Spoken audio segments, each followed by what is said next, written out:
Assalamualaikum warahmatullahi wabarakatuh. Al-Fatihata ila ruhi sayyidina wa habibina wa syafiina wa qurrati a'yunina maulana Muhammadin sallallahu alaihi wasallam. Thumma ila ruhi abaihi wa ikhwanihi minal anbiya'i wal mursalin wa ali kulli minhum wa sahabati ajma'in. Thumma ila jami' sadatina al-alawiyyin wal a'immatil mujtahidin wal ulama'il 'amilin wa sufiyatil muhaqqiqin aina makanu wa halat arwahum min masyariqil ardi ila maghribiha wa nakhussu khususan ila ruhi sayyidina Abu Bakar Siddiq sayyidina Umar sayyidina Musa sayyidina Ali wa Imam Abu Hanifah wa Imam Malik wa Imam Syafi'i wa Imam Ahmad bin Hanbal wa khairum ونخصص على رؤوس الأستاذ العظيم الفقيه المقدم محمد بن علي بعلوي وأصول وفروع ثم إلى روح سيد علي الغير سيد علي صحابة سيد محمد مولد دوين سيد عبد الرحمن السقاف وأولاده خصوصا شيخ أبي بكر السكر شيخ عمر مخدر وإخوانهم ثم إلى روح حبيب عبد الله بن أبي بكر العيدروس والحبيب بكر بن عبد الله العيدروس الشيخ بن عبد الله الحبيب حسين بن عبد الله بن علي بن عبد الله العيدروس ثم إلى روح الشيخ علي بن أبي بكر السكر والحبيب عبد الرحمن بن شيخ علي والحبيب أحمد بن عبد الرحمن بن شيخ علي ثم إلى الشيخ أبو بكر بن سالم والحبيب حسين بن شيخ أبو بكر بن سالم والحبيب حسن والحبيب عمر مخدر والحبيب سالم والحبيب حامد والحبيب عبد الله أكبر أصغر والحبيب شيخ بن شيخ أبو بكر بن سالم ثم إلى الشيخ عمر بن مخرم والشيخ عمر وجمال الشيخ عبد الرحمن الأخضر والشيخ عمر باغس والشيخ الحبيب يوسف بن عبد الحسن والشيخ أحمد بجاحدب والشيخ علي بن مروان الشيخ سليم بن فضل الشيخ عبد الله بغر والشيخ سعد بن علي بن حج ثم إلى روح الحبيب أحمد بن علي السقاف والحبيب عمر بن عبد الرحمن العطاس والشيخ علي بن عبد الله بارس والحبيب حسين بن عمر والحبيب عبد الله والحبيب سالم بن عمر بن عبد الرحمن العطاس ثم إلى الحبيب عبد الله بن علوي الحداد والحبيب حسن بن عبد الله الحداد وأولاد حبيب عبد الله الحداد ثم إلى الحبيب أحمد بن حسن الحداد والحبيب أحمد بن زيد الحبيش والحبيب جعفر بن أحمد بن زيد الحبيش والحبيب أحمد بن عمر الهند والحبيب أحمد بن عمر بن زيد بن سمات والحبيب محمد بن زيد بن سمات والحبيب أحمد بن حسن العطاس والحبيب علي بن حسن العطاس والحبيب بكر بن عبد الله بن طالب العطاس والحبيب صالح بن عبد الله العطاس ثم إلى روح الحبيب حسن بن صالح البحر والحبيب عبد الله بن حسين بن ظاهر والحبيب ظاهر بن حسين بن طاهر الحبيب عبد الله بن عمر بن يحيى والحبيب عيدروس بن والحبيب شو الحبيب من محمد والحبيب عبد الله بن حسين بن الفقيه والحبيب عبد الرحمن بن عبد الله بن الفقيه والحبيب عبد الله بن أوقر العديد والحبيب عيدروس بن عمر الحبيب شو ثم إلى الحبيب علي بن محمد الحبيب شو الحبيب حسين بن محمد الحبيب شو الحبيب عبد الله بن عمر الشاتري والحبيب سالم بن الحبيب حسن وإلى الحبيب مهدي بن بكر بن عبد الله بن عمر الشاتري ثم إلى الحبيب علي بن شاب والحبيب محمد بن علي بن شاب والحبيب حسين والحبيب عبد الله بن محمد بن شهاب ثم إلى الحبيب علي بن عبد الرحمن الحبيب شو الحبيب علي بن حسين العطاس والحبيب علي بن عبد الرحمن والحبيب عبد الله بن محسن العطاس والحبيب حسين بن أبي بكر والحبيب حسن الحداد ثم إلى روح الحبيب محمد بن يوسف الحبشي والحبيب محمد بن أحمد المحضر والحبيب مصطفى المحضر والحبيب والحبيب صالح بن محسن الحامد والحبيب جعفر السقاف والحبيب عبد القادر بن أحمد السقاف والحبيب بكر بن محمد السقاف وأصولهم وفروع وتلامذتهم على سلسلتهم المنتسبين إليهم والآخرين عنه ونخصوصا إلى شيخ محمد نواوي بن عمر بن الله وجميع مشايخنا في الدين خصوصا عجبنا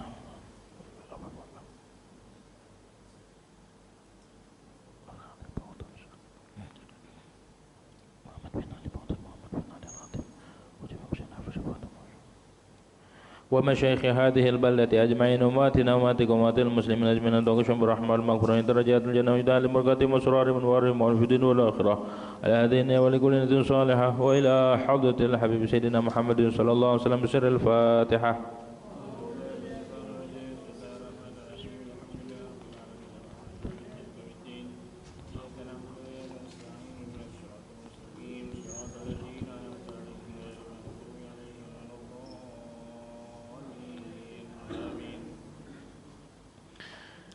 Bismillahirrahmanirrahim. Alhamdulillahi rabbil alamin.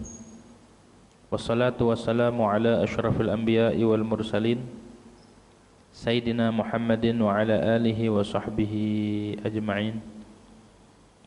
Rabbi syrah li sadri wa yassir li amri wahlul 'uqdatam min lisani yafqahu qawli.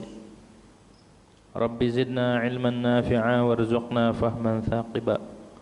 Allahumma anfa'na bima 'allamtana wa 'allimna alladhi yanfa'una. Subhanaka la 'ilma lana illa ma 'allamtana innaka antal 'alimul hakim. Wala haula wala quwwata illa billahil 'aliyyil 'azim. Amma ba'du. Qala al-muallif rahimahullahu ta'ala wa nafa'na bihi wa bi barakati 'ulumihi fid dharain amin.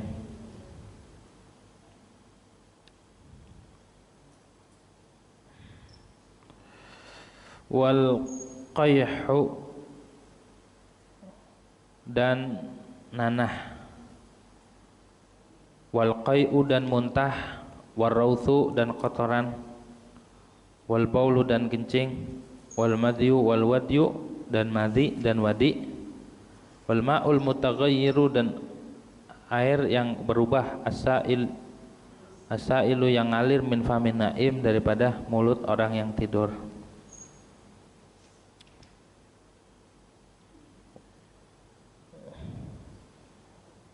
Wallahu a'lam bishawab. Hadirin yang dirahmati oleh Allah Subhanahu wa taala, pertama-tama marilah kita panjatkan puja dan puji syukur kehadirat Allah Subhanahu wa taala, yang mana pada malam hari ini alhamdulillah kita masih diberikan nikmat oleh Allah Subhanahu wa taala, nikmat sehat wal afiah, nikmat panjang umur, tetap iman Islam, serta nikmat taufik wal hidayah kepada Allah Subhanahu wa taala. Melanjutkan tentang perkara-perkara najis, bahas tentang najis. Kemarin sudah dibahas yang najis itu adalah terakhir membahas tentang darah. Darah itu apapun bentuknya hukumnya najis. Begitu tuh hukumnya najis. Bahkan darah yang ada di daging, kita beli daging ada darahnya tuh netes, itu najis. Cuma ketika dimasak itu dimaaf, karena darah yang enggak mengalir yang nempel di daging udah dicuci masih ada, itu mah dimaaf. Begitu. Tapi kalau darahnya masih bisa dibersihin, itu najis. Kena pakaian, kena kain, kena baju, atau kena badan, atau kena tempat sholat. Tempat sholat itu maksudnya adalah tempat menaruh 7 anggota sujud, itu yang namanya makanus sholat. Gitu tuh. Darah nyamuk najis, batal kalau ditepok, kalau kita tepok. Tapi kalau dia berak, kan kadang nyamuk berak tuh di baju ya ada kan, itu nggak apa-apa, dimaaf, tapi tetap dimaaf gitu. Tuh darah tuh ya, ataupun darah jerawat tetap najis begitu. Darah bisul najis, darah haid najis, pokoknya jenis darah najis semua. Jadi kita ini isinya najis semua di dalam badan kita, kotoran najis, darah najis. Lantas apa yang kita sombongin? Semua isinya najis semua. Atau kita lagi bekam, atau habis check up atau donor darah, muncrat dikit ke baju, maka itu najis tetap. Adapun dimaaf dan tidaknya itu ada syarat-syaratnya. Darah itu apakah dimaaf ketika dibawa sholat, ada di baju, ada syarat-syaratnya. Syaratnya bukan dengan perbuatan dia, syaratnya juga enggak kena air, enggak basah badan kitanya atau bajunya. Syaratnya juga enggak banyak, dikit. Tuh ada syarat-syaratnya. Kalau syarat-syarat itu tidak terpenuhi, maka tetap darah itu tidak dimaaf walaupun ketika sholat.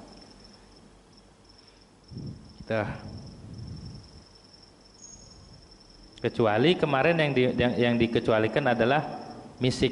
Misik itu dari kelenjar yang ada pada hewan, pada rusa ya, atau kijang. Nah itu darah yang menggumpal, itu mesti maaf.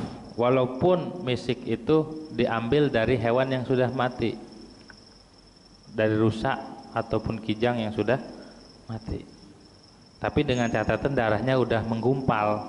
Kalau darahnya masih netes, maka tidak.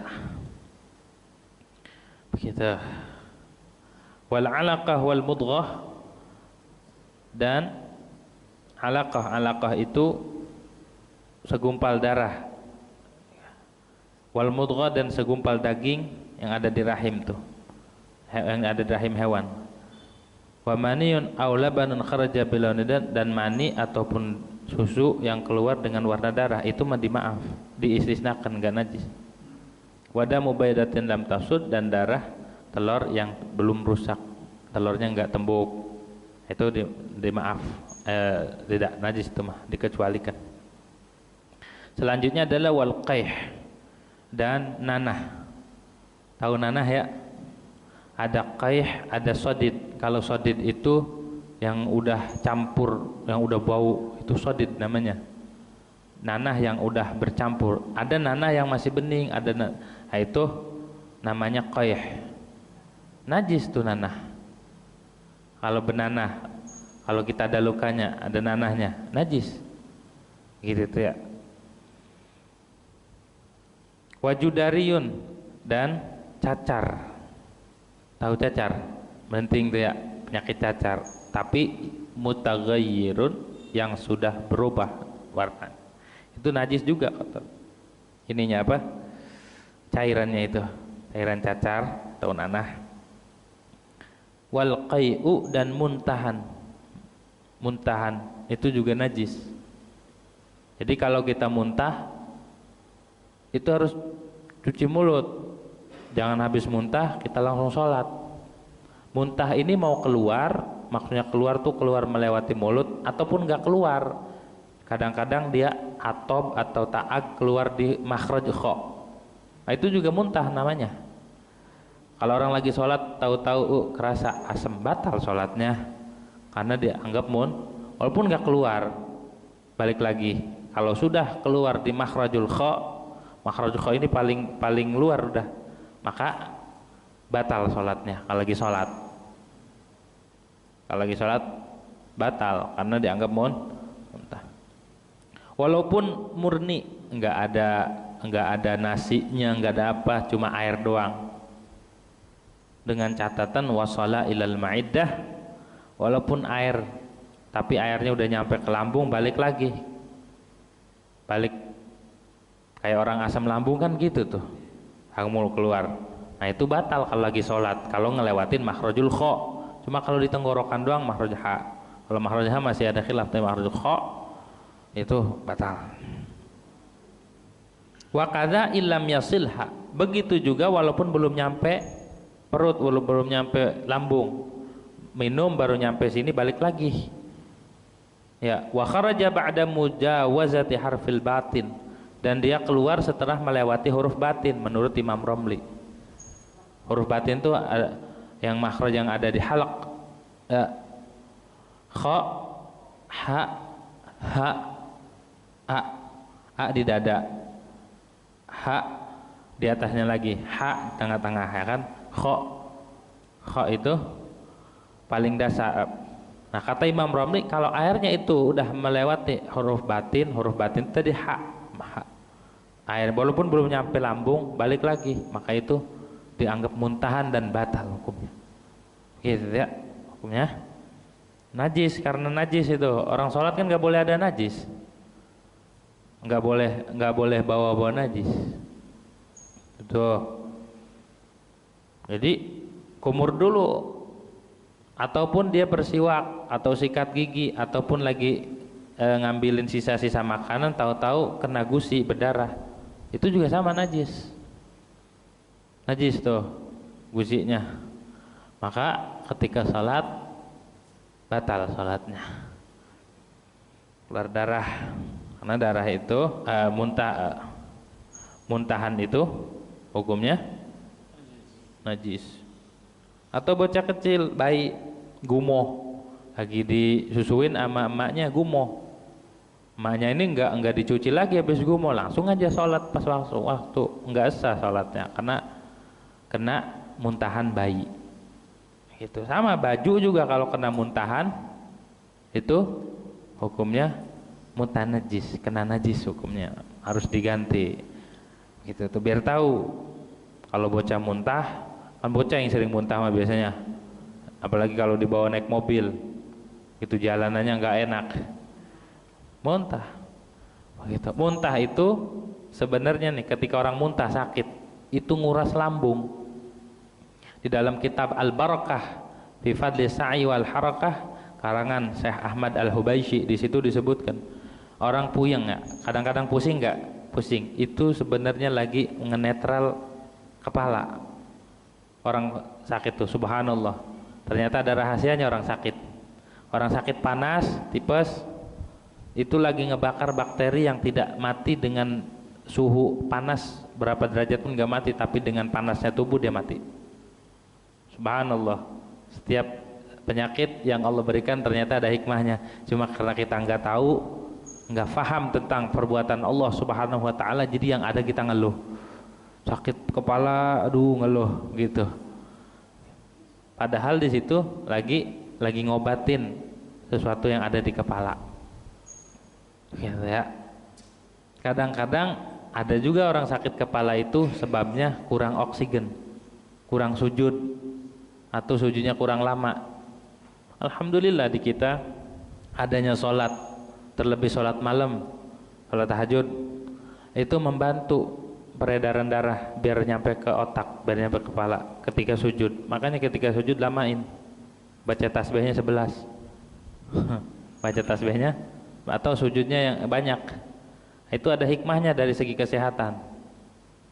Tuh. Subhanallah ya, kalau kita nurut sama perintah Allah sebenarnya, sama ajaran Allah dan Rasul, hidup kita ini sehat. Cuma kita karena nggak paham, jadi dianggap sholat itu ya kegiatan agama, kegiatan ini, padahal enggak, itu dibutuhkan oleh kita.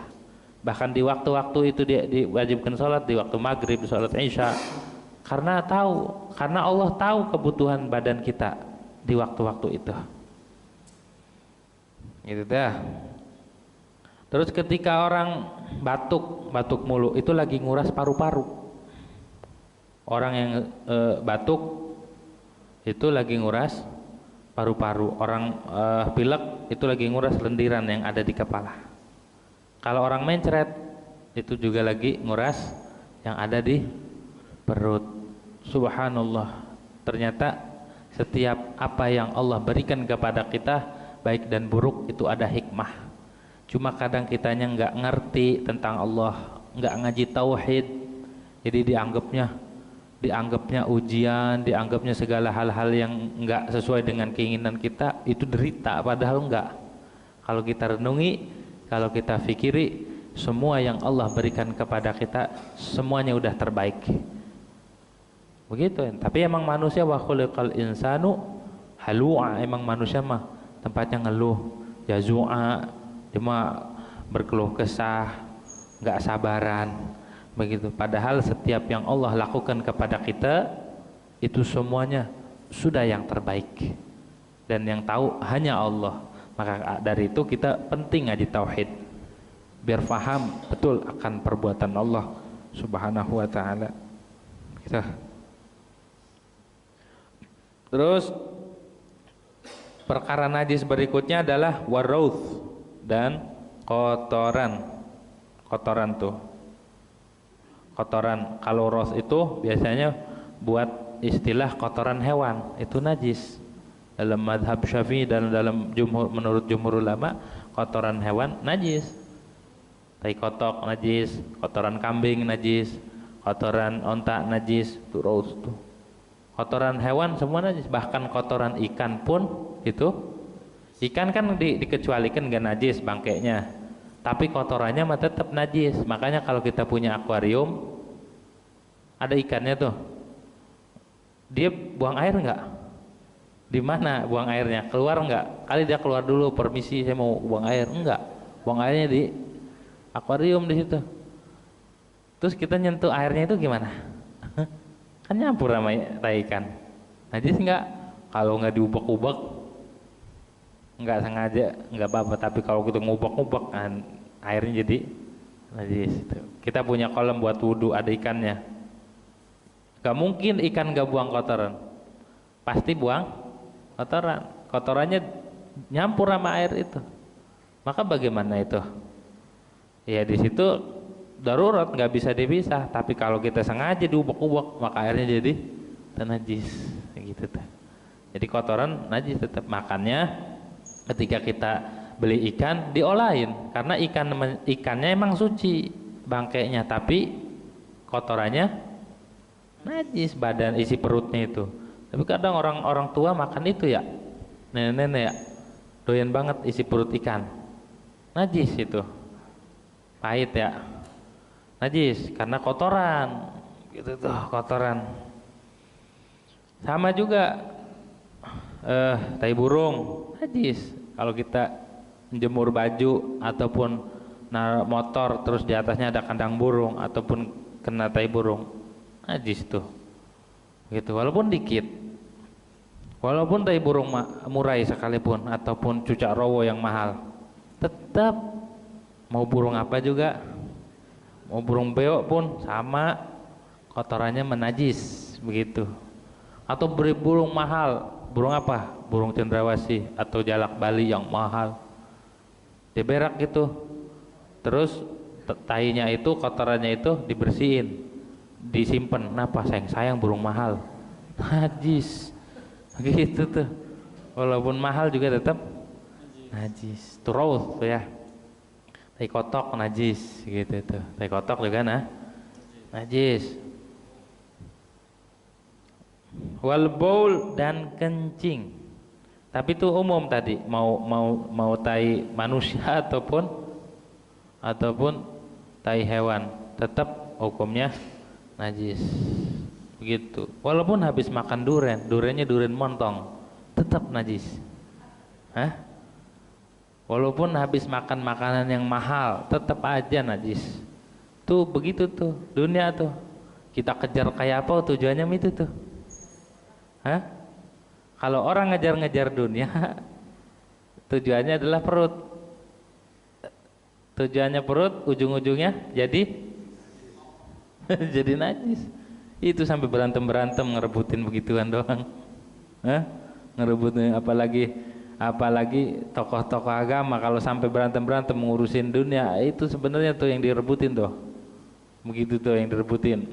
Maka dari itu jangan rebut-rebutan, jangan jadikan prioritas dah. Kalau kita tahu hakikatnya dunia itu kemana larinya, jadi apa? Kalau kita berpikir jadi itu, iya ya, ngapain kita rebut-rebut sampai musuh-musuhan, sampai santet-santetan gara-gara begitu doang. Rebutan begitu tuh, rebutan apa namanya? rebutan najis ya. Ujung-ujungnya perut juga, dari perut lari. Itu tuh jadinya tuh yang direbutin tuh. Ngapain gitu-gitu direbutin? Wal baul dan kencing. Kencing najis walaupun dikit. Kencingnya. Begitu tuh. Dikit doang, walaupun dikit. Netes gitu. Kencing tuh nggak mesti mancer, walaupun netes. Tes di celana dalam ataupun di sarung ataupun di kain. Najis, tetap nggak sah sholatnya. Ganti. Gitu tuh ya. Air kencing mah najis. Kecuali air kencingnya Nabi Muhammad SAW dan juga kotoran Nabi itu mah suci, kecuali itu mah kalau kita mah kalau kita menggada siapapun kita nggak ada yang suci begitu tuh, gitu ya. Walau kana min ta'irin, walaupun kotoran dan kencing itu dari burung kencing najis, atau berak itu najis tainya ya.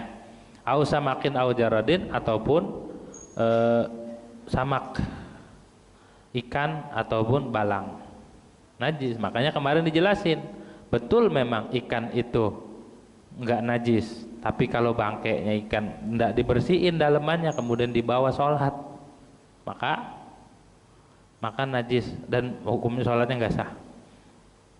Enggak sah ya. Kalau masih hidup mah enggak. Kalau ikan masih hidup enggak, tapi kalau udah mati hukumnya sama kayak manusia. Manusia najis enggak? Manusia enggak najis kan? Tapi kalau kita ngebawa mayit, gendong mayit waktu sholat, gimana ngegendong mayit, kan berat. Iya, kalau mayitnya gede berat. Kalau bocah, misalkan lagi di hutan temannya meninggal, atau ada bocah meninggal digendong aja sholat, takut dimakan macan digendong aja, batal sholatnya. Oh batal, kan mayit nggak najis. Iya mayitnya nggak najis, tapi kotoran yang ada di perutnya itu najis. Selagi dia masih hidup nggak apa-apa lah. Kalau andai kata masih hidup nggak sah juga, kita nggak sah sholatnya, di dalam perut kita kotoran semua. Jadi kalau udah mati, kalau udah meninggal tuh, maka karena dia nempel dengan sesuatu yang entah najis, maka kalau dibawa di waktu sholat hukumnya najis dan tidak sah sholatnya.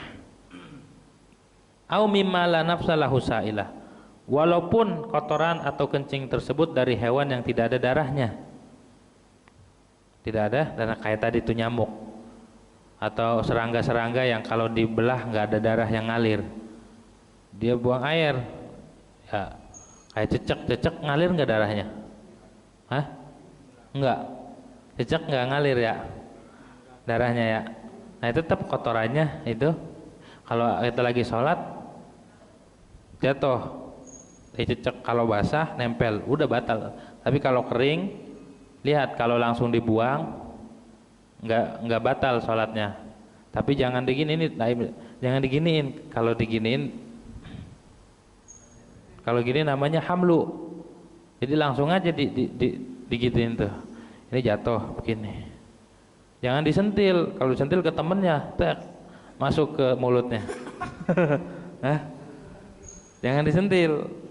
Gitu tuh. Terus kalau di masjid gimana? Kalau ngotorin masjid haram. Masjid dikotorin. Jangankan make najis, make upil aja kita ngupil di masjid haram. Kalau sengaja murtad. Atau buang ludah ataupun buang apa gitu kotoran di masjid. Makanya ketika kita ngadain acara itu taruhin hamparan, taruhin karpet, sekiranya nggak ngotorin masjid. Kita masuk masjid cuci kaki, takut ada najis, karena kalau kita ngotorin masjid hukumnya haram. Ngotorin masjid hukumnya haram tuh. Nah ketika kita begitu gimana? Ada tai cecek nempel di badan, kalau kita buang ke masjid yang ini. Kalau kita batalin sholat, maka yang harus dijaga yang mana nih? Kalau sekiranya kita ngebuang ke masjid dan tidak mengotori masjid, seperti ada sorban kita ya kan, tuh gitu tuh. Tapi harus tahu, nanti jangan lupa, habis kena itu dipakai aja najis ini. Kalau kita bisa menghindari mengotori masjid dan kita memelihara sahnya sholat, pelihara. Tapi kalau ngotorin masjid dan nggak ada jalan buat ngebuang najis tersebut keluar masjid, maka dan waktunya masih luas ya, maka ngejaga nggak apa-apa, ngejaga masjid itu daripada nanti masjid yang kotor. Tapi sekiranya ada jalan keluar, ada sajadah yang kita bawa ya kan, ataupun sorban dan najisnya kita buang ke situ, itu hukumnya nggak ngotorin masjid karena di penghalang ya. Benar-benar tuh kita kudu ngejaga. Makanya kucing apa tuh hati-hati jangan sampai masuk masjid. Burung, kalau burung susah ya kalau udah masuk. Intinya kita jaga jangan sampai masjid itu kotor ataupun kena najis gitu. Atau ada serangga apapun, atau ada kelelawar masuk, ya kudu dijaga betul-betul. Au min makulin, ataupun kotoran hewan yang dimakan, ayam, bebek, soang, burung, hewan-hewan yang dimakan aja tetap kotorannya najis walaupun dari hewan yang dimakan. Kayak kita masak usus, masak jeroan kambing, kadang-kadang ada kotorannya enggak? Babat ada kan, dicuci yang bersih. Kalau udah dicuci intinya masih itu maaf itu mah. Kalau masih, soalnya ada di sebagian tempat kotorannya nggak dibuang, jijiah, dimasak katanya enak, katanya buat bumbu, buat gulai, sop babat, sekaligus isinya. Pas lagi dituangin kuahnya ada nongol tuh pada tai kambing, gitu ya,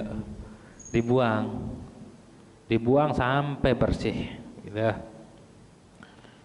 Li'annahu sallallahu alaihi wasallam sammarau riksan, karena Nabi menamakan akan kotoran itu rikis itu najis. Rikis itu najis. Wa amara bisabbil ma' 'alal baul, dan Nabi merintahkan dengan menuangkan air atas kencing gitu. Wa fil Fathah, dan di dalam kitab Fathul Jawad, wa ma rathahul hayawan aw qa'uhu minal mutasallib kal hab in taghayyaran hali qabla al-bala' walau yasirun fa najisun wa illa mutanajisun. Bagaimana hukumnya hewan berak ataupun muntahin sesuatu yang masih keras seperti biji-bijian, kayak luwak makan biji kopi pas buang, pas dia buang kotoran masih nggumpal, ya luwak, ataupun dimuntahin. Bagaimana tuh hukumnya tuh kopi luwak tuh?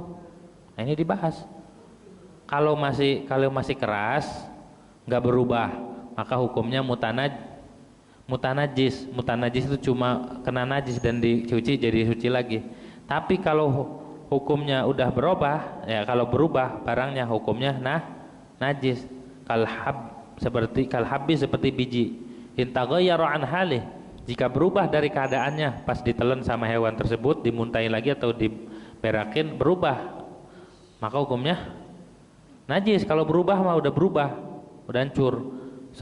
An hali qabla al-bala' walau yasirun, walaupun berubahnya dikit, fa najisun maka najis. Wa illa fa mutanajisun, kalau tuh barang yang keras enggak berubah maka hukumnya mutanajis. Kayak orang nelen kelereng terus diberakin, tuh kelereng hukumnya gimana?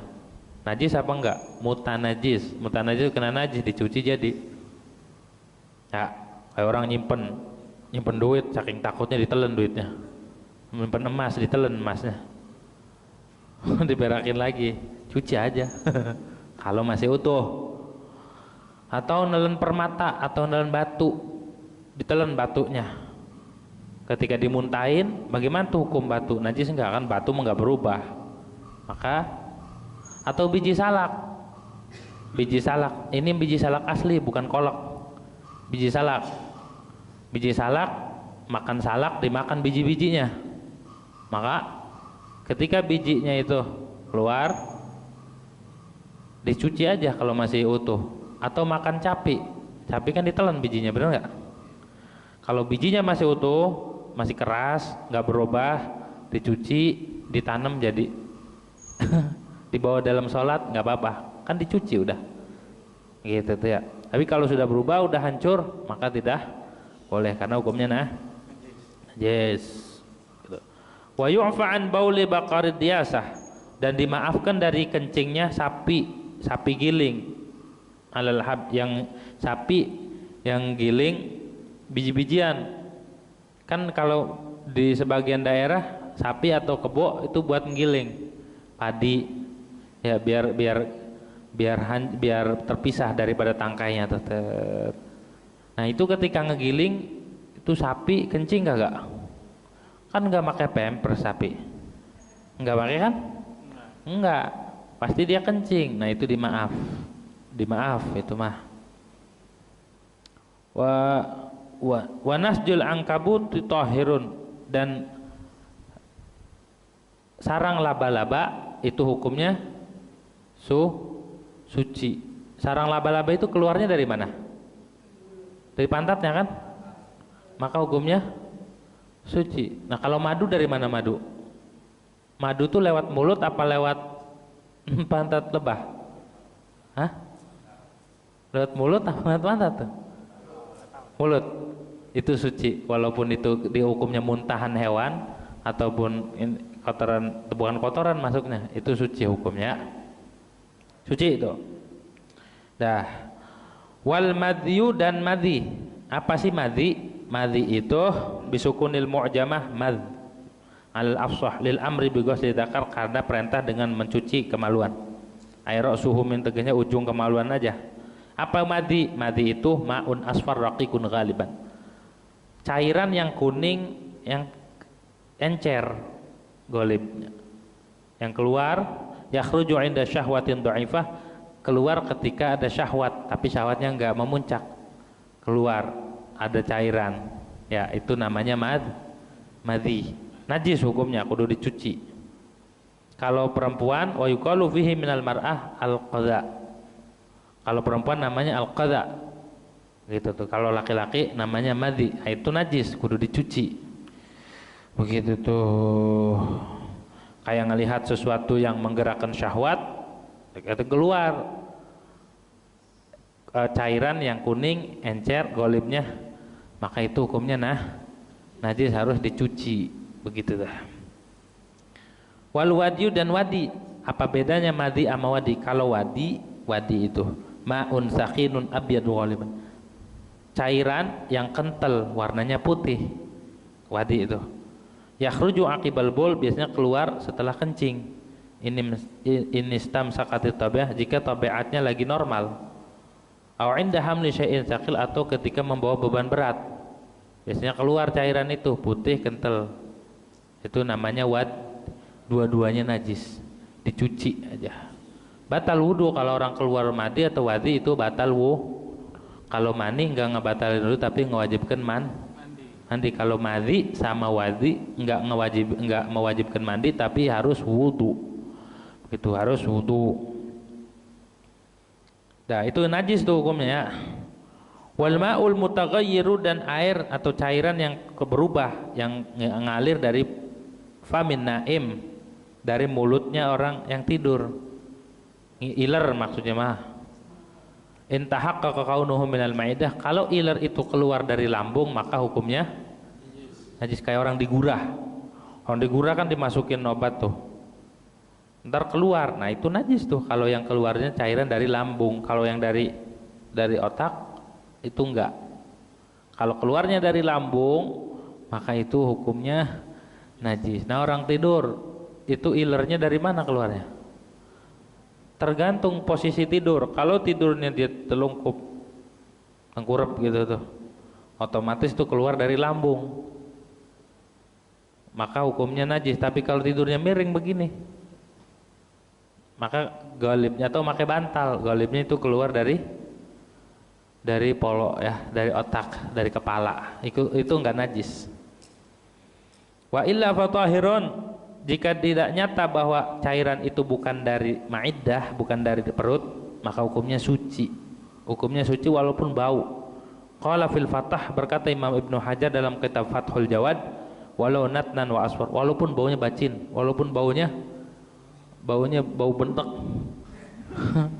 walaupun warnanya kuning, di bantalnya ada capnya, ada pulaunya, tetap hukumnya apa? Suci kalau dari kepala.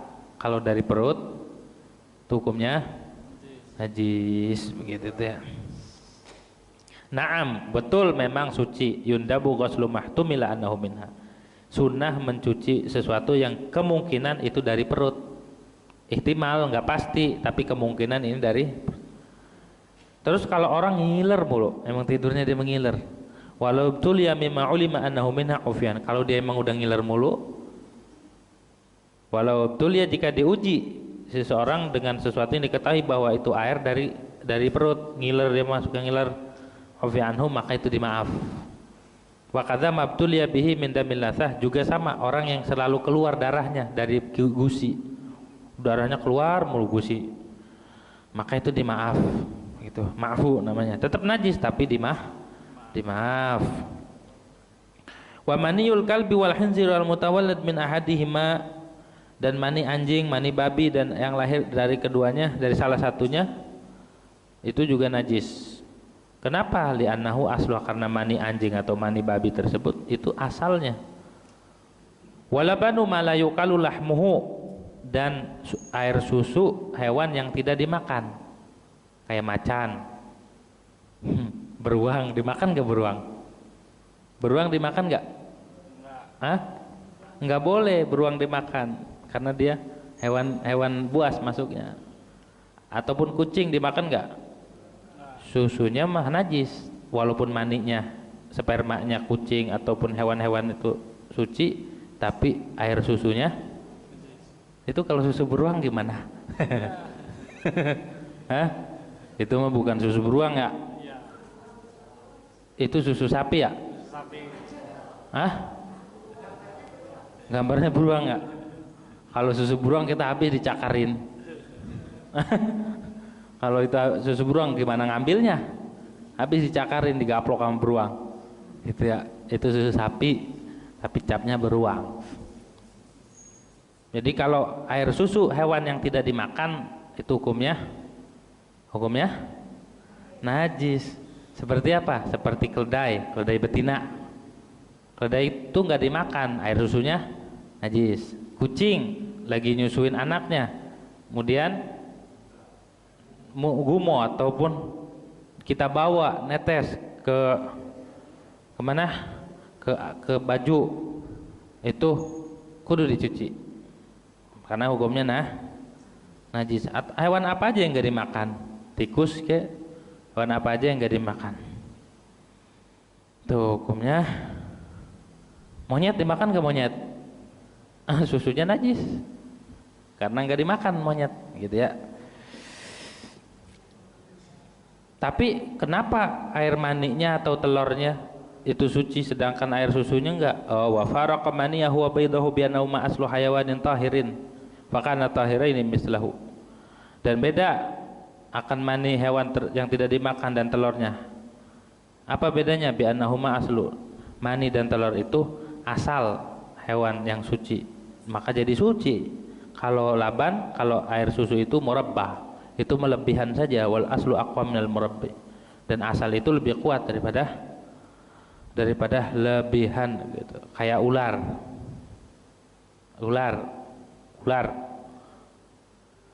telurnya ularnya nggak dimakan tapi telurnya boleh dimakan. Buaya ada khilaf. Buaya, biawak nggak dimakan tapi telurnya boleh, telurnya boleh digoreng kalau mau, ntar kita jadi buaya. Gitu ya, boleh. Telur dinosaurus boleh kalau masih ada boleh dimakan. Telur soang memang dimakan ya. Hewan yang kagak dimakan yang bertelur ya, kayak buaya, ula, kobra, terus ular piton, kalau bisa ambil telurnya dimakan boleh kalau telurnya mah, tapi ulanya enggak gitu ya. Kalau sudah jadi ulah ya jangan dimakan gitu ya. Illal adamiyya, kecuali manusia. Kalau manusia mah falabanuhu thahir, maka air susunya itu suci. Walau min sagirin dzakarin maitin, walaupun anak kecil masih kecil keluar susu enggak apa-apa. Ataupun laki-laki keluar susu. Ada enggak laki-laki keluar susu? Andai kata keluar, itu hukumnya walaupun dari mayit udah meninggal keluar air susu, itu suci hukumnya. Wa kata labanul ma'kul, juga air susu hewan yang dimakan, wa amfihatuhu, dan jeroannya itu suci. Wa baydul maitati al mutasallib, dan telur hewan yang sudah mati, al mutasallib yang keras. Ada ayam lagi nelor mati, diambil telurnya diambil, boleh. Walaupun ayamnya bangke, tapi telurnya kalau udah keras nggak apa-apa diambil. Kalau kepompong suci juga. Wabazul qazi, dan kepompong ulet itu suci. Wa mutarasyu hayawanin tahirin, dan cairan yang rembes di badan hewan yang suci seperti arak, keringat hewan yang suci itu juga walu'abun wa bulgham, dan air liur dan bulgham, la min ma'idatin, tapi dengan catatan bulghamnya bukan dari perut. Dahak kalau bukan dari lambung itu suci. Wa ma'u quruhin wa naftin lam yataghayyar, dan cairan luka, wa naftin, dan cairan yang kena bakar, itu nafat namanya, itu suci. Kalau kita kebakar kena benda panas kan ada cairan tuh melentung ya, melenting, itu kalau nggak berubah suci. Wa miskin wa fa'ratuhu, dan misik, wa fa'ratuhu, dan fa'rahnya, al munfasila min hayyin, yang terpisah daripada hewan yang hidup. Wa zabadin, dan zabad. Apa zabad? Bahwa arak sanubarin. Zabad itu adalah keringat dari sanubar. Sinurbarin itu nama hewan ya. Itu juga suci itu hukumnya. Wa amma maniul hayawan ghairul kalbi wal khinzir wa matawallada min ahadima wal ulqah wa hiya damun ghalidun istahala mani wal mudghah wa rutubatul farji fatahiratun. Adapun mani hewan selain anjing dan babi, dan apa yang lahir dari salah satunya, wal ulqatu, dan segumpal darah, wal mudghah, dan segumpal daging dari hewan selain anjing dan babi, itu hukumnya suci, warutubatul farji, dan cairan kemaluan, cairan farji, keputihan ya bahasanya. Itu bagaimana hukumnya? Nah, yang terakhir nih, biar tahu perempuan. Rutubatul farji, cairan yang keluar dari farji, bagaimana hukumnya? Apakah najis apa suci? Kalau keluarnya dari mulut rahim atau dari mulut kemaluan, itu keringat dan hukumnya suci, nggak perlu dicebokin. Tapi kalau keluarnya daripada al-kharji mimma yasilu dzakaral mujami', daripada lubang zakar, maka hukumnya khilaf. Ada yang bilang suci, ada yang bilang najis, tapi yang mu'tamad itu suci. Yang ketiga, kalau keluarnya dari dalam banget, maka hukumnya najis. Jadi cairan farji ada 3 hukumnya. Kalau yang keluar daripada mulut farji, maka itu hukumnya suci karena itu keringat. Kalau yang keluar dari lubang zakar, maka itu ada khilaf antara ulama. Yang ada yang bilang suci, ada yang bilang najis, tapi yang mu'tamad adalah suci. Tapi kalau yang keluarnya daripada selebihnya lubang zakar, maka hukumnya najis. Begitu, ada 3. Jangan dibilang bagaimana hukum cairan farji, suci, jangan bilang begitu. Lihat dulu dari mana tuh cairan, begitu ya. Apa konsekuensinya? Apakah ini wajib dicuci, wajib dicebokin atau enggak? Di situ dari tafsilan ini keluarnya dari mana. Kalau keringat doang mah enggak apa-apa, tapi kalau cairan itu keluar daripada rahim jauh, maka itu hukumnya najis. Minal fatahiratun minal hayawanit tahir, amal maniyu fali annahu, adapun mani alasannya karena aslu hayawanin tahir, karena itu asal. Wal ulqat wal mudghat wal ulqata wal mudghata kalmani wal ulqatu wal mudghatu kalmani bal aula. Segumpal darah dan segumpal daging itu hukumnya seperti mani, suci, bahkan lebih utama. Li'annahu aqrabu ilal hayawaniyah, karena dia mah lebih dekat kepada hayawaniyah, makhluk hidup. Wa rutubatu kal araq, sedangkan cairan farji itu seperti keringat. Lakin qala Simim, akan tetapi berkata oleh Imam Ibnu Qasim, ar-rutubatu laisa laha quwwatul infisan illa allati minal batin fatakunu najisatan. Cairan farji itu laisa laha quwwatul infisal, tidak ada baginya kekuatan infisal, terpisah, kecuali yang dari batin, dari dalam banget. Fatakunu najisatan, maka itu najis. Wa mahallu taharatil mani, dan adapun tempat sucinya mani, in kana ra'su dzakar wal farj alladhi kharaja min mani tahiran wa illa kana mutanajisan. Jika adalah ujung zakar dan farji yang keluar darinya mani, tahiran itu suci. Wa illa, jika tidak, kana mutanajisan, maka artinya begini, mani itu hukumnya suci kalau ujung zakarnya suci, enggak ada najisnya, enggak bekas kencing. Tapi kalau dia bekas kencing terlebih dahulu kemudian keluar air mani, maka air mani tersebut hukumnya najis. Jadi kalau kena baju, lihat maninya awal pertama banget atau keluarnya habis kencing. Kalau habis kencing berarti dia mutanajis. Tapi kalau emang langsung keluar kemudian ngenain baju, maka hukumnya wa haramal jima' hina idzin kama mara, dan haram berjima ketika itu. Jadi orang kalau mau jima cebok dulu, kalau kencing dulu atau keluar madhi atau keluar wadi dicebokin dulu baru berjima. Wal ghalibu ayasbiqul madi, ghalibnya orang mau jima keluar madi maka dicebokin dulu. Wa yambaghi taharruz anhu, maka seyogianya sepantasnya dia menghindari daripada hal tersebut.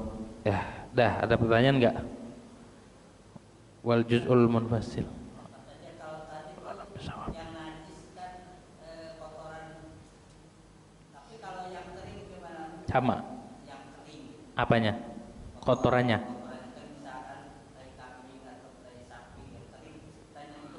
Sama, tetap sama hukumnya begitu. Mau kering mau basah, mau setengah kering setengah basah itu tetap hukumnya najis gitu. Dah, ada lagi? Ada lagi? Nggak ada? Nah, wallahu a'lam bishawab. Al-Fatihah. Billahi minasyaitonir rajim. Bismillahirrahmanirrahim. Ya Rabbil alamin arrahmanir rahim maliki yaumiddin. اهدنا الصراط المستقيم ghairil maghdubi 'alaihim waladdallin. Bismillahirrahmanirrahim. Alhamdulillahirabbil alamin hamdan katsiran thayyiban mubarakan.